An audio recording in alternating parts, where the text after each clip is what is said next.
Good afternoon and welcome to episode 10 of today's Air Defenders podcast. I'm your host, Amber Osei, Public Affairs Officer for the Air Defense Artillery School out of Fort Sill, Oklahoma. Our topic today is 14 uniform, doctrinal changes and its effects on operations. We will dive into some frequently asked questions from air defenders across the branch. Today's guests include Command Sergeant Major Giancarlo Macri, Command Sergeant Major of the Air Defense Artillery Branch, Sergeant Major Kevin Andrakowicz, who came over from 162nd at Fort Cavazos, Texas. This really is just a way for us to get it out there, the information. And Sergeant Major Macri, if you want to go into more about the Army force structure and kind of what happened in the last year, where we're at on it now, whether it's a good thing or a bad thing for the branch, what do you think about it? Yeah, so every year, the Army does a total Army analysis, which is they look at the numbers, they see if they have the right amount of this type of capability, that type of capability, the right numbers in the formations, and then, once they're done with that meeting, then what ends up happening is they create the Army structure, and that's what the structure is, right? The R-struct.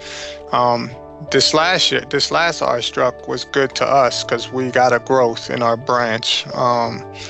So we grew, I think, about 38 or 42%, I believe, somewhere around there. Anyway, we grew a pretty good amount. And so that was important for us, right? Because all the combatant commanders want air defense, all the divisions want air defense, the corps want air defense. And so based off of the need of the commands out there and the units out there, in order, the air defense branch ended up growing, and that's why that force structure was important for us, so that we can support the maneuver units and the corps and multi-domain task force and the Guam defense system and all of that. So that's why it was important, and that's how we come up with the force structure. That's how the senior leaders and Congress come up with the force structure. Okay, so Sergeant Major Andrakowicz, like we had kind of spoke before in the past, about the operational side of it. Obviously, Sergeant Major Macri, you just came from 10th, so you were on the operational side as well.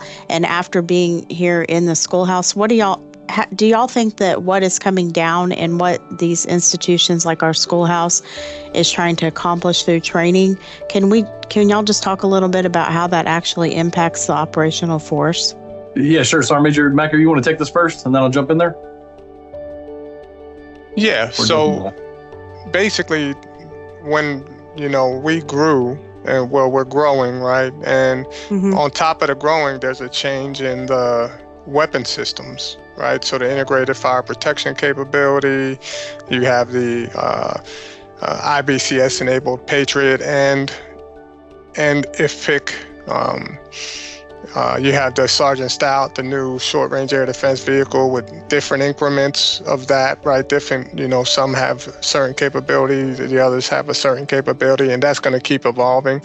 So what we're doing is, and what TRADOC is doing, and what the Army is doing is, they're actually trying to equip the institutional training base a little earlier than normal. Usually 50% of the operational force receives the equipment before they'll send it to the training brigade.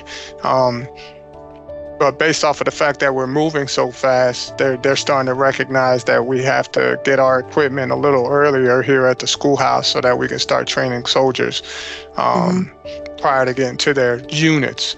And so we're currently changing our program of instructions. We're changing our non-commissioned officer academy program of instruction. We're creating a different type of master gunner to help keep up with all those changes in capability. And so, that's kind of, from my perspective, what's happening in the schoolhouse and how what we do is going to affect the operational force. Yeah, absolutely, Sergeant Major Macri. Yeah, the other point with the operational forces, so getting these folks as they go through the schoolhouse and they're educated on all the new systems and capabilities of these new systems, right? Putting them into the active duty force, right? Putting them out there in operational forces.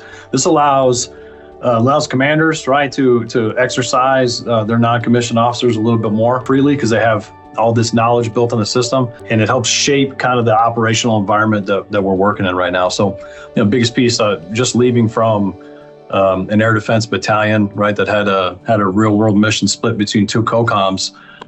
We had an opportunity to work with the majority of these systems in both COCOMs, and what it does to the battlefield and what it allows commanders to do is extremely important. And the fact that we're, like Sergeant Major Macri said, we're putting so much emphasis into educating these folks ahead of it getting to the units, right? It's the impact it has to the units is exponential. Okay, good. So, the changes start taking place.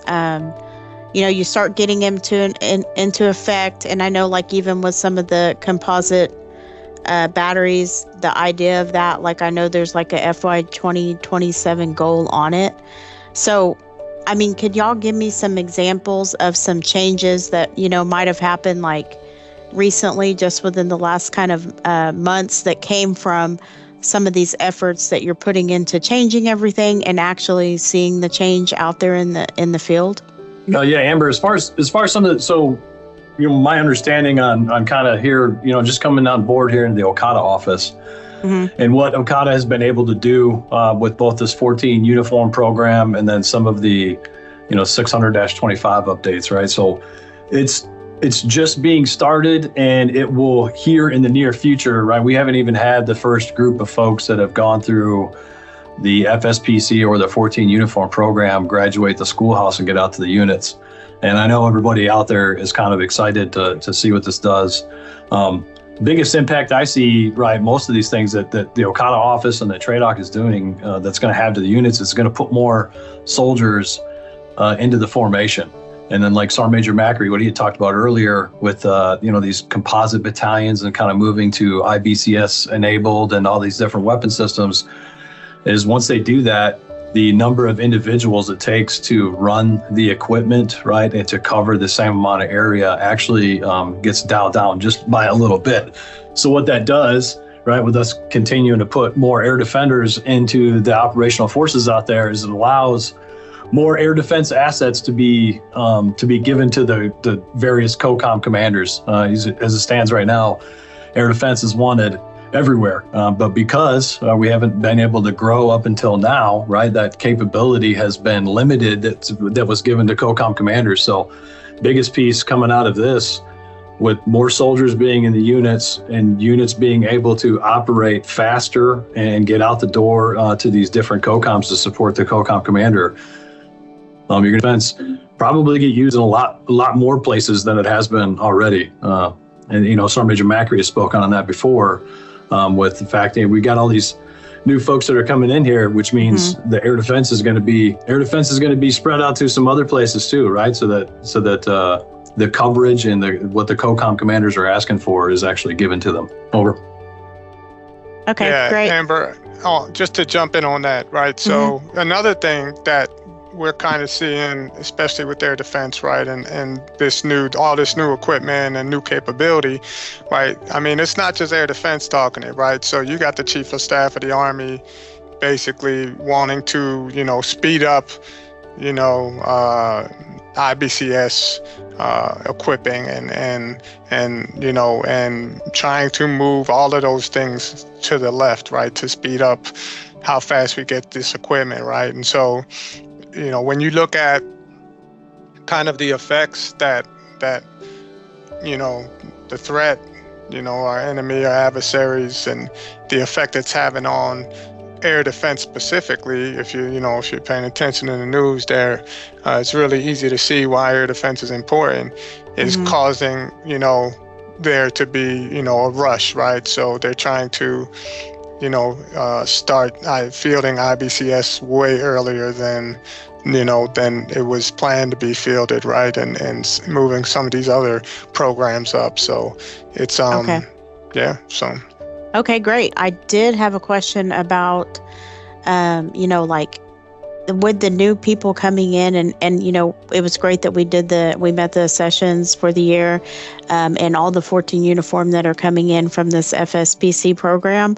Has that made an impact on the school, having all these new students here and, getting them through training? Yeah, so it has. I won't get into the the process of how we get equipment and instructors here in at the schoolhouse or in TRADOC. But basically, because of the amount of soldiers who have signed up to be air defenders, and because of the growth, the projected amount of people who were supposed to come through here was more than, it was a higher projection, but we weren't kind of given the resources to be able to teach that many. So it's been tough, right? We're not able to put people through as soon as they graduate basic, so we have hold unders here. And so it's getting tougher, but what's happening is I think next year we're going to get plussed up on instructors, and we're trying to, we just brought some equipment up and from, maintenance stuff. And so we're trying our best to kind of fix that, but it is hard, Amber. It's one of those things where it's a good thing that air defense is so popular right now and everyone wants to come in, but it's also, for the training side of the house, it's a double-edged sword, because now you have people in AIT who have to wait a few months before they can start class. Okay, great. So, do y'all have anything that y'all want to add about, like, maybe some good news stories that's coming out of all of these people that were getting into the 14 uniform program, and not just that, but just people who want to be air defenders? Like, you want to speak on like how our future's going to is looking brighter? From today, I just did an AIT in brief this morning to 120 of the 14 uniform soldiers, some of which came through, the majority of which came through FSPC, and then there was a few that came out of local recruiting stations.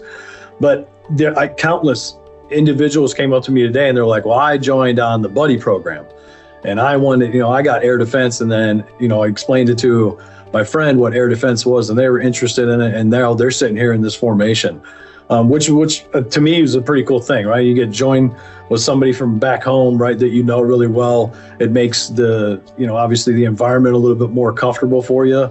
And these folks, if they're more comfortable here, right, they learn, they grasp knowledge a lot faster, they retain knowledge a lot faster. And that's exactly what we need as far as the soldiers in the air defense force, right? We need some pretty smart individuals operating all of these new weapon systems that are coming out.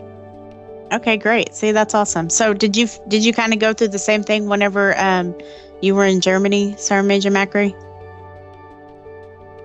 As far as the reception of them and what's going on, like here's what I'll tell you. Like for me, that what I've noticed, and a lot of people think it's a down, like it's a downfall of the branch, is the deployments, right? Like yes, the op tempo is high, we deploy a lot, but the soldiers love doing their job, right? So our retention isn't as bad as people think it is, because you actually, you have a meaning, right? We are doing our mission 24/7, 365. Like we're out there. We're out there right now crushing it in Central Command, actually doing our job. So when people start to feel like they add value, right, to the Army, defending our country, defending our allies and partners, they get motivated, Amber. Like, it's not like, so even in Europe, like when we started, with the Eastern flank there, soldiers are rotating. We didn't really have any relief until, we were able to get some help from 32nd. And Sergeant Major Andrakowicz, his unit, half of that unit, his battalion was, I think half, came over and helped us. So he was over there too in Europe. So Um, but the soldiers love doing air defense, Amber. Like, initially, sitting in AIT and stuff, of course, it's not the same, right? You're learning. So you're in a school environment. But the moment they get out there and deploy, they they enjoy being, air defenders. The lieutenants, the same thing. They can't wait. The ones that graduate BOLDIC, like, they know they're going out there and they're going to deploy and do their job. So that makes a big difference, Amber. Our guys aren't just sitting around, for years at a time, doing maintenance and, going to the field, right? We go to the field for a reason. There's a purpose behind it, because we know the end state is going out there to defend, all of our allies, partners in the joint force. So. Okay, and everything that I've heard, I mean, we've had these conversations before and stuff that we've talked about. Really, I just feel like it's a good time to try to get into air defense if you're initially getting into the Army, and it's just the branch that will be doing things in 10 years from now that a lot of the other branches are not going to have the opportunity to do. So I think it is an exciting time for the branch. But also, I wanted you to kind of elaborate on what y'all have done. I know you've done a lot of these doctrinal changes for the last, couple of years now. If you can just kind of talk on, like, hey, this is what we've done so that we can get to this point for our FY 30 goal, and kind of explain some of that, Sergeant Major. Yeah, so doctrine-wise, so the Commandant, Colonel Hinkie, the doctrine-wise and training, as far as doctrine goes, and putting out ATPs and the FMs and things like that. So they are, along working with .D, like, we have the amount of progress we have made in creating these new doctrine based off of all the new things and the new kind of tactics, techniques, and procedures that we're going to implement, right? Integrating back into maneuver forces, using counter UAS or counter small UAS systems, and how we're going to fight those, right? Composite battalion, and what does that mean for the future of air missile defense?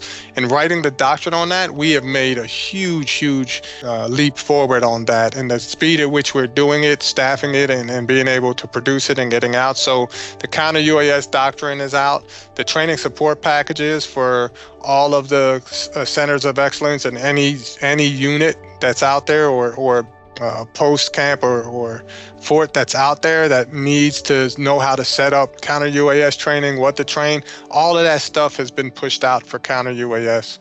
The DIVAD gunnery tables have been pushed out.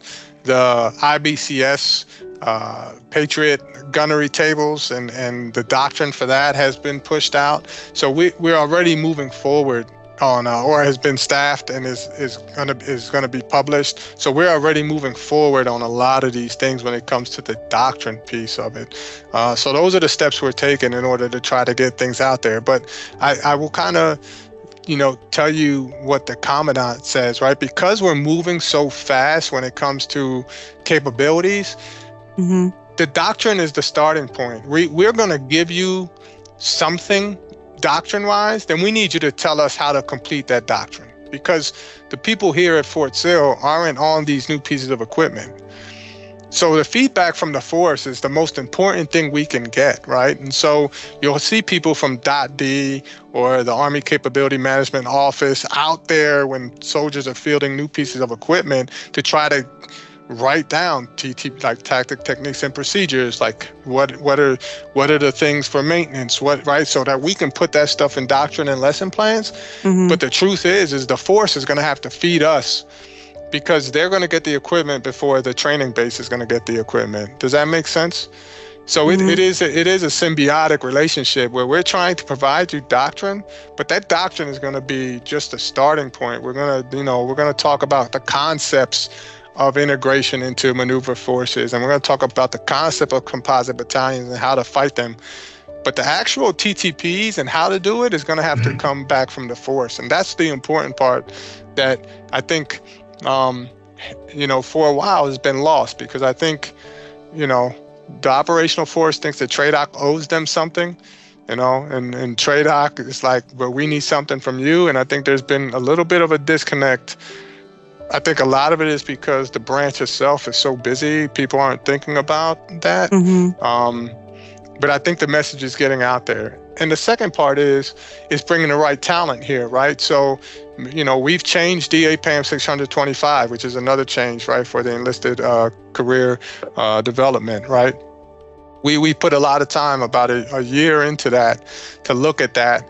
And we've made some assignments here at Fort Sill, nominative assignments, because we need the best and brightest here writing doctrine. We need the best and brightest teaching our students. We need the best and brightest teaching our NCOs, right, and being master gunner instructors. So, a lot of times, when you looked at some of those broadening assignments, they were just all labeled in one big clump, and no soldiers didn't know which ones were more important than others.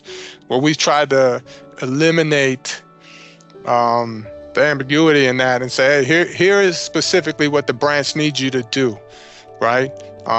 When it comes to developing and what the branch is going to need you. So bringing the right talent here has also helped us implement some of these things in order to move forward and be able to get some of these things out there. And again, 625 has changed.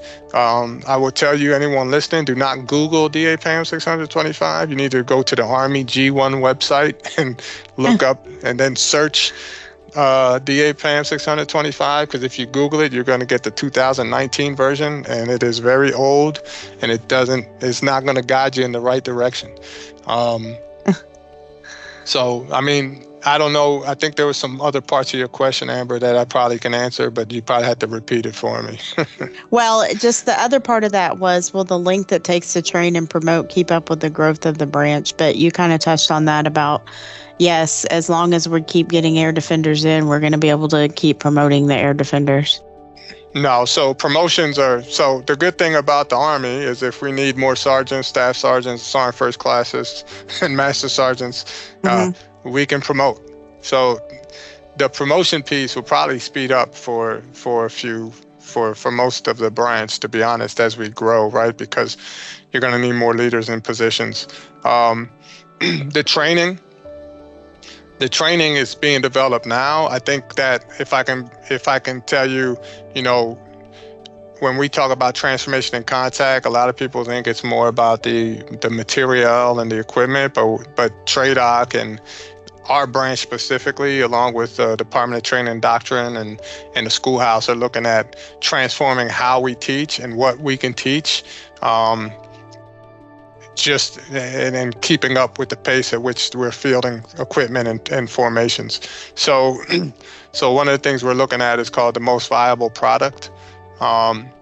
So what we're doing is a lot of equipment our soldiers are using aren't even program of record yet. And so I won't get into the details of the normal process of how we create program of instruction and lesson plans, but it's a longer process than what people think in order to get done. And a lot of times you can't even initiate training plans and lesson plans until something is past a certain milestone of the Army saying, yes, we will buy this many and this will be the system we chose.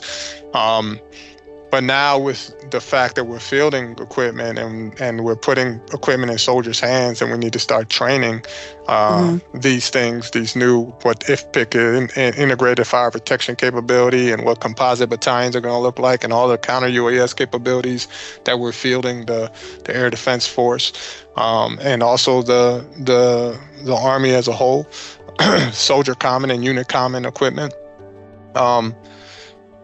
We're actually going to take some of these products that the product developer makes, and we're going to use those and create lesson plans and start integrating those into ALC, or Army Leader, Advanced Leader Course, Senior Leader Course. We're going to integrate those into Master Gunner programs. We're going to start using some of that for AIT. So, for instance, the DIVAD and the Sergeant Stout, the maneuver SHORAD capability, is going to start being taught for 14 papas in fiscal year 26. So a year from now, we will start teaching that in AIT.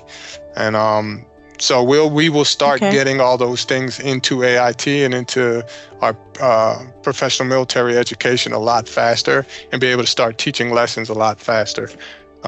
So that's kind of what we're doing for the training piece, and the promotion piece is going to keep up. So if we need people to be promoted, then people will get promoted. That's the good thing about the Army, is we can promote as many as we need at the moment we need it. So I wouldn't worry about the promotion piece. We just have to have people in the branch to promote. So hence back to the 14 uniform. So we're putting things in place to set the branch up for success in the next 3 to 5 years. Do we know, like, if we're going to be able to get all of these people through and then they're out there and they're in these settings doing their thing by that time? Is that the goal mark, or is the goal mark still the 2027? Getting people through AIT, like that's going to be a nonstop mission, Amber. Like what we're doing now and the throughput we're seeing, I think it's going to last for a long time, right? Okay. So the goal for us is to try to get a little bit more equipment, get some more instructors, which the Army is going to help us with, right? They've approved some growth for instructors in 26. So, we'll start teaching Sergeant Stout in 26, the Striker variant for the short range air defense vehicle. So, I don't want to say that we're going to catch up, because I think the throughput we're seeing now is going to be the norm. And the reality is, if you look at what's happening in the world, right, the news is helping us market air defense, right? When they're saying, some of these systems are, engaging threats and protecting, important assets, I think we're going to remain high up on, people's list for what jobs they want to do. And then I think the throughput's going to stay heavy, Amber. I wouldn't put a date on it because it's a constant mission, at least in my eyes. Okay, that's good. I'm going to switch the focus a little bit. It says one of the questions is there's a choke point on leadership opportunities with 14 hotels. And it also asked about the composite formations. Would that open up opportunities for 14 hotel? So can you speak on that a little bit? Like what does that mean for a 14 hotel who's already in? So 14 hotel historically, right, has most of their leadership positions were in space, right? So, but they did a lot of space operations, and are doing a lot of space operations. So when Space Force came about and took, and basically said, we'll take over these missions, 14 hotels now came back to Army missions, and there's very few space Army missions that, 14 hotels do. And then you have the Patriot battalions where you have 14 hotels. A lot of leadership positions like platoon sergeant and platoon sergeant really aren't coded for 14 hotels. And so they do lack some leadership positions in our branch right now. The good news for 14 hotels is that right now, and we'll actually right around the new year, our senior leaders are going to decide if the 40 Delta, which is the space MOS, Army Space MOS, if the 40 Delta is going to be approved. If 40 Delta is the space MOS is going to be approved, then the 14 hotels who normally fill those positions, will come back to air defense. So the analysis that we're doing is seeing if, we merge them into one of the other MOSs or split them between two MOSs, or we keep them, because right now, with all the new systems, we don't truly know how we're going to fight them, and maybe they need to stay 14 hotels. So there's this analysis happening. Okay. But when we build, if we're going to keep 14 hotels and not merge them or merge them into another MOS, if we're going to do that, our job at like Okada and here at the Commandant's office, our job is to make sure that we build upward progression when we start to build some of these units, right? So that we have, sergeant first class or 40 level slots that are, considered key development positions for them. And that's one of the complaints, that they have is they get to sergeant first class and it's very hard for them to move up because there's nothing higher than that. And there's only a few sergeant first class positions. So not a lot of them get up there to that level. And so So we have to do the analysis if we're going to keep the 14 hotel.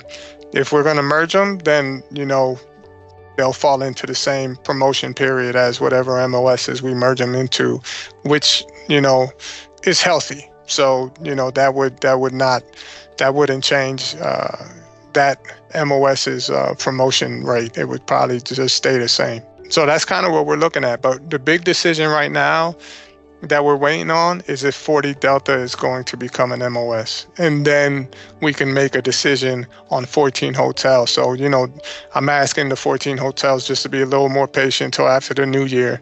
Because if we do something prior to that 40 Delta MOS getting approved, then we've tied our hands. But, and now we have no options because 14 hotels might still have to pull that space mission. So. Okay, I see.